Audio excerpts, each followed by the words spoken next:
So ayan guys, nandito tayo ngayon sa kahabaan ng boundary ng Central at ng South Signal, Taguig City. Sa pinakamahabang halipapa dito sa Taguig. At dinayo nga natin dito yung sikat na pansit bato ni Manoy at ni Manay. Kaya ano pang hinihintay nyo? Pilipinas, pakisarap na!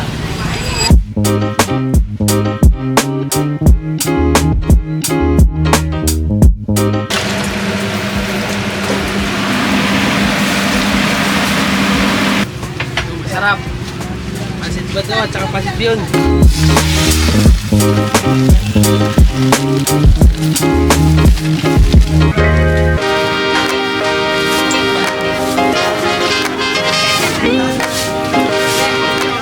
Ang dami guys.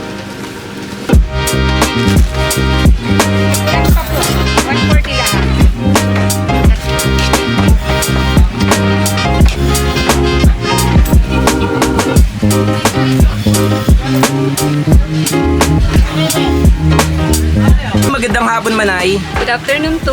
Manay, tanong ko lang, magkano po yung presyo ng mga pansit nyo dito katulad nitong sa Pansit Bato Lapad? 35, isang balot.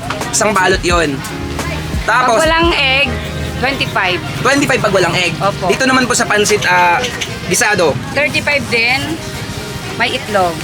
Dito naman sa Pansit Bato na sikat. Same din, 35. Tikman naman natin ang mga iba't ibang variety ng pansit dito ni Manoy at ni Manay. Bago ko ito kainin guys, makikita nyo naman sa sahog, atay yan ng manok. Dito, atay rin ng manok sa pansit bihon. Yan, atay rin ng manok. Dito naman, seafoods to guys. Itlog lang yung halo, tapos the rest niyan yung alamang. So, halal to guys. Sa mga kapatid or kaibigan nating Muslim, ay safe na safe kumain dito kasi wala silang ginagamit na pork. Talaga, minsan beef yung sahog nila dito eh. Maging sa laing nila, guys, yan. Chicken yung kanilang sahog. Kung hindi naman chicken, minsan beef. So, tikman na natin to guys. Ito yung pinaka gusto ko sa pansit na to guys. Pwede mo siyang kainin ng plain. Pwede mong isama sa kanin. Yun naman guys. Ito yung pinaka perfect na texture ng pansit bato na to. Malapot-lapot. Grabe, ang sarap. Wow, ang sarap. Masarap na to guys ha. At mas lalong masarap, lalong mga Bicolano yung kakain. Hindi pwedeng wala itong sili. Ito, ang kanilang homemade na sili. Wow. Kailangan merong suka. Ito yung homemade nila na suka na napakasarap. Okay, so, perfect na perfect yung lasa ng atay sa pansit na to. Talagang nagko-combination yung lasa ng atay. Tsaka yung maanghang na maasim-asim tapos malinamnam. Sarap. Sasabayan mo pa ng itlog guys. Grabe. Wow. Swak na swak to. Sarap. Sa pansit bato naman, ito talaga yung isa sa simpleng lutuin pero napakasarap. Kahit walang kasahog-sahog. Meron ka lang talagang timplang toyo, asin betchin or depende sa pagtitimpla mo, masarap talaga ito guys. Yun oh. Ito yung masarap sa pansit, yung medyo malapot-lapot ng kunti yung yung sauce. Kasi guys, masarap tong kainin habang mainit pa. Kasi mga ilang minuto lang, sumisip-sip to ng sabaw. Natutuyot, habang mainit pa talaga, dapat kainin mo na. Malasa, ang sarap. Grabe. Seafoods flavor to guys. Ito yung sinasabing simple but rock. You know, pansit ba to ni Manoy? Sarap. Almusal, merienda, tanghalian, hapunan. Papalag ako dito. Sarap nito guys. Try nyo to. Pa. Sarap. Panghuli yung kanilang bihon, no? Ito yung pansit bihon na may kasamahang kanton. Yan. Ganun pa rin yung sahog atay. Ito guys, tikman natin to. Ito, para sa akin, masarap to lagyan ng kalamansi talaga. Pero dito kasi, bagay na bagay talaga yung suka nila kahit sa ganito. Namit. Parang lasang-lasa ko yung kainan sa probinsya kapag mayroong kasalan, piyestahan, tsaka mga padasal. Ito yun guys. Sarap. Perfect bite. Grabe. Sarap. Next naman natin yung kanilang chicken laing. Grabe guys, panalo to. Kita nyo naman oh. Ayan yung chicken niya oh. Grabe. Tapos yung nakikita nyo pula, hindi hipon yan ha. Baka maano kayo ha. Sili po yan. So, hindi magiging Bicolano ang isang Bicolano kapag wala kang sili sa niluluto. Natin guys. Grabe, ang sarap guys. Kita nyo naman yung texture niya. Hindi siya masabaw pero may kunting lapot lang galing dun sa gata tapos nagmamantika na siya. Siyempre sa mga magtatanong kung saan to, dito lang yan sa South Signal Taguig, sa pinakamahabang talipapa ng Taguig. Alam niyo na yan. So, meron din sila dito ng mga hilaw, siyempre. Kung gusto nyo magluto ng sarili nyong version, meron sila. At meron din sila dito mga suka ha. Galing pa sa Bicol. Siyempre, napakasarap nito guys. Ang laing nila na si Manay ang nagluto. Ayan o. Yan. Meron silang laing at syempre kung taga-probinsya ka, meron din silang santol na luto at meron din silang santol na hilaw na ikaw lang mismo yung magluluto. Ewan ko dyan guys, marami sila ditong paninda. Meron silang mga chicharon, meron sila ditong mga itlog. Oh, itlog na pugo, itlog na maalat. Merong, alam mo to, bagong isda. Oo, tsaka meron din silang bagoong na tahong. Kompleto na rito guys, pag magluluto ka at bibili ka sa kanila, andito na yung mga Ricardo. Dito lang yan sa South Signal Taguig, sa pinakamahabang talipapa ng Taguig. Alam niyo na yan. Ngayon naman guys, lipat tayo sa sunod na food spot natin. Let's go!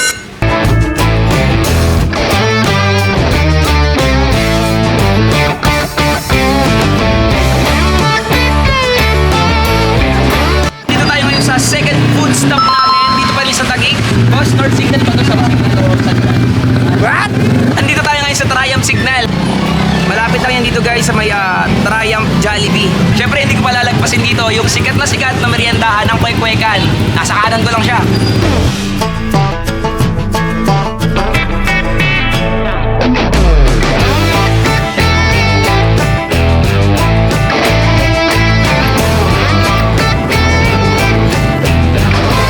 Anong oras po kayo nagbubukas dito sa inyong Kwek-Kwekan? Alas 12 po. Hanggang anong oras po? 10 p.m. Guys, ito naman yung ano nila oh. Kita nyo naman yung suka nila, naka-brine na talaga siya. Tsaka parang, ang lasa nito parang atsara na. Kung nakatingin na kayo ng atsara, gantong-ganto yung lasa niya. Merong spicy at meron namang hindi. Para sa mga hindi mahilig mag-sili. Yung production ng malilit na kuhek-kwek, dun sa dulo pala. Tapos yung malalaki, yung Penoy dito, kay ate. Ngayon, order tayo ng dalawa, isa. Dalawa, syempre. Tayo ng baso. Baso. Tapos, bagong luto na Penoy Kwek-Kwek. Sabay ko si kuya kumukuha. Kuya, matagal ka na kumakain dito, kuya? Oo. Yun, no? Kamusta naman yung lasa ng ano? Sarap dito. Unlimited, no? Talaga. Diba? Si kuya na nagsabi masarap dito tsaka pinipilaan. Kukuha ka ng pipino. Siyempre, yung kukunin mo, yung mauubos mo lang kasi kahit unlimited siya, kailangan natin maging responsable pa rin, di ba? Unlimited siya, sibuyas. Ate, pwede makahingi ng sili, okay lang. Lagyan natin ako sili, request tayo ng sili. Ayan guys, oh. Kita nyo naman, guys, sili. Di ba? Siyempre, kukuha na natin, spicy pa rin na suka. Wow. So sa dalawang Penoy, not bad, 50 pesos, 25 isa. So natin guys, oh. Grabe, oh. Ito mo naman, masili siya.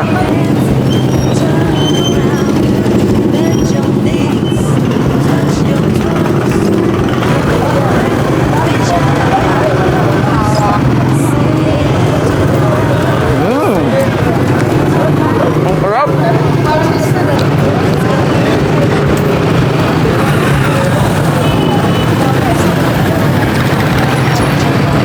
Sarap nito guys.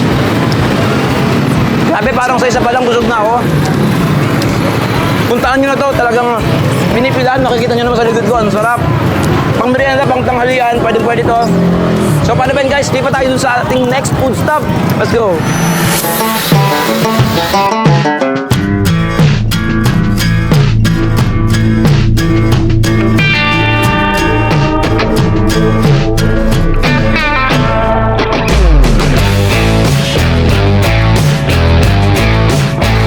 magandang gabi sa inyo lahat. This is Bosse, mga isang food vlogger na nagtayo ng maliit na negosyo dito sa number 3, Quezon Street, Barangay South Signal, Triam, Taguig. Meron tayong 5 klase ng fried rice. Ito yung Thai rice, nasigurin, yang chow, bagong rice, tsaka adobo rice.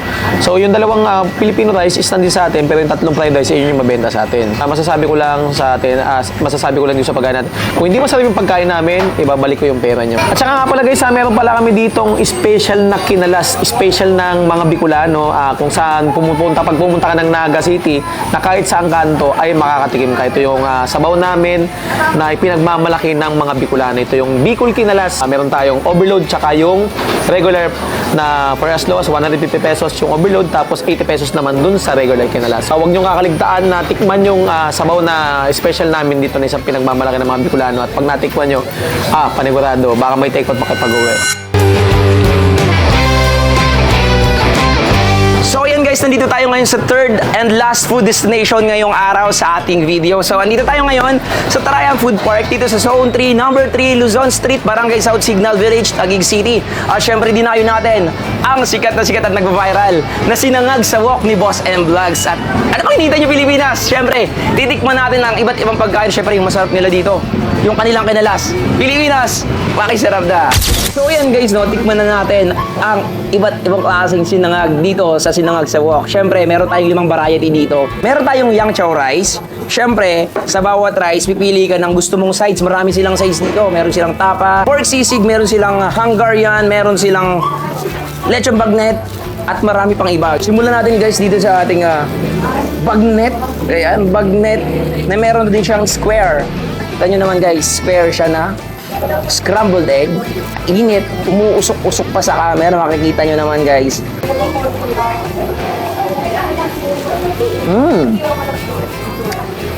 Grabe no? Kanin pa lang, ulam na. Masarap na yung kanin nila. Ito naman yung kanilang lechon bagnet. Yan. Ito, parinig ko sa inyo ang lutong ng kanilang bagnet.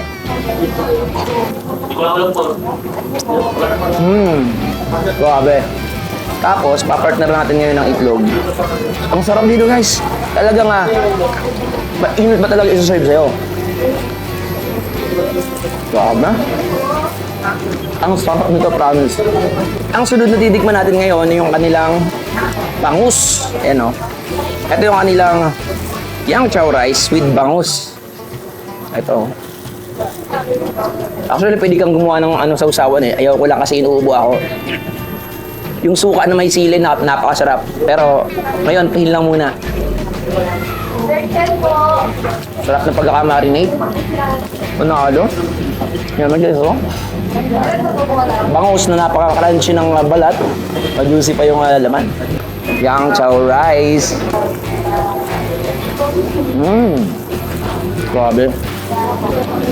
Yang chow rice nila, malasa, umami, ma-veggie at the same time, guys.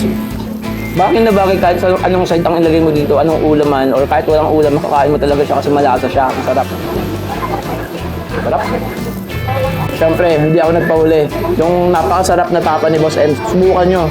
Pag kayo pupunta dito sa Sinangag sa Wok, tikman mo ang tapa nila. Ang sarap, napakalambot. Okay, guys, oh.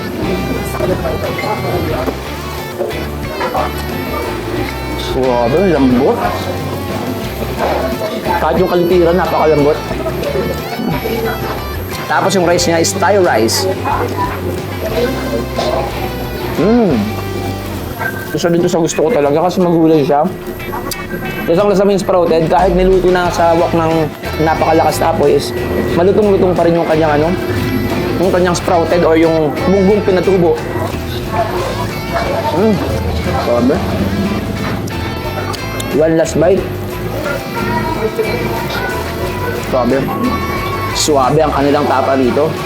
Siyempre talaga namang napaka-convenient ng kainan na ito. Marami silang pagpipilian sa menu. Talagang hindi rin mawawala yung Hungarian, diba? Yung Hungarian nila ma-cheesy guys. Tapos ito yung pinakamaanghang sa lahat ng rice dito, pero masarap. Ito yung nasi goreng. Hindi mo na kailangan pumunta ng Thailand, Vietnam, or Malaysia para makatikim ng mga ganitong pagkain. Dito lang sa Sinangag sa Wok, meron yan. Natin guys. Talagang lasang-lasa may paminta, kapaminta siya, pero ang sarap.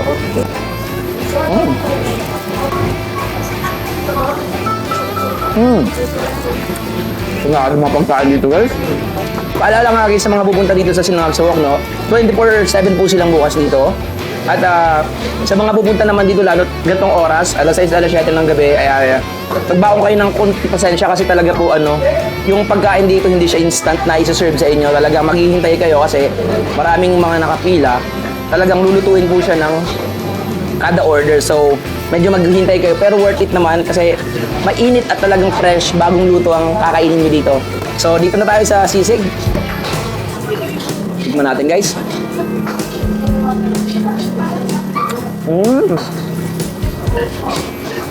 Grabe ang sarap. Sarap. So ayan guys, tikman natin ang kanilang kinalas dito. Ito nga yung overload. Sa probinsya ng Bicol ko lang ito natitikman. Pero dito sa Triumph Food Park, matitikman mo na talaga to. Hindi mo na kailangan umuwi pa na Bicol. Ang kanilang kinalas. Grabe ang sarap. Yung lasa niya guys, mabawang. Mabawang siya. Tapos, lasang-lasa mo talaga yung niya. Yung broth talaga. Tapos, kung ano man yung laman doon sa gravy na hinalo, yun eh. Tignan natin tong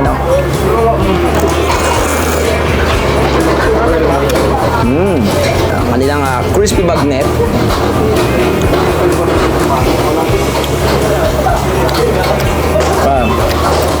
Parang crispy pata na yung taba niya. Natutunaw na siya sa diya. Tapos meron din siyang siomay Siomay by Steamy Bites. Grabe ang sarap. Siksik yung laman ng kanilang siomay guys Kita nyo naman. Perfect nga yung combination ng kanilang kinalas dito guys kasi napakamiti ng kinalas nila dito Yung sabaw naman garlicky, masarap. Sa noodles, hindi maalat yung noodles kasi kadalasan sa gatong noodles maalat pero ito, hindi siya maalat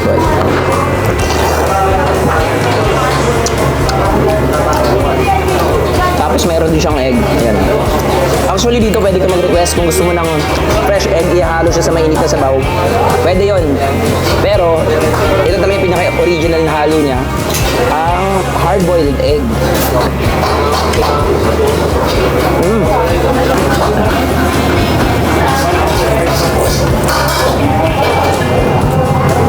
Grabe yung sarap. Ang sabaw pa lang, panalo na